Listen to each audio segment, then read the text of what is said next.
The color settings in Photoshop are often overlooked, but with just a few changes to the defaults, we can avoid color issues down the road. We're going to go back to our old friend, the Edit menu, scroll down to Color Settings.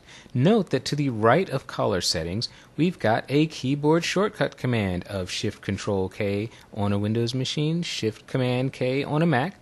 This is the keyboard shortcut that you can use to directly invoke the Color Settings dialog. So as you're reaching up and pulling down menus, keep an eye on the keyboard shortcut commands where available, and if you find yourself going to the same menu numerous times, you can start using that keyboard shortcut. It saves a ton of time. Here we are in Color Settings. I want to start with a preset, North America General Purpose 2. If you don't see that in this pull down, simply click, open it up, and select North America General Purpose 2. We're just going to make a couple of changes. For working spaces under RGB, we're going to set it to Adobe RGB 1998, a much bigger color space than sRGB.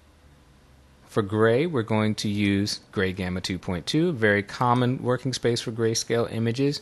And color management policies, these all look great at Preserve Embedded Profiles. What we are going to do is check the Missing Profiles Ask When Opening box. If we ever get an image that does not have a profile, doesn't have Adobe RGB 1998, Gray Gamma 2.2, sRGB, what have you, it's good for us to know about that, because then we're going to have to make a couple of decisions about how to handle that image. Now, under Settings at the top, since we've made some changes, notice that it says Custom. And if you don't want to have to remember these settings and keep reapplying them in case they get messed up, you can simply go to this Save button, and click Save, give your file a name. We could call this Total Training, for example. Photoshop has already set this up to save in a special settings folder, so it knows where to look for it, and simply hit the Save button, and you've got this custom color settings saved that you can reuse anytime you need it. For now, we're going to just hit Cancel, but we are going to hit OK so that we can continue working with these settings.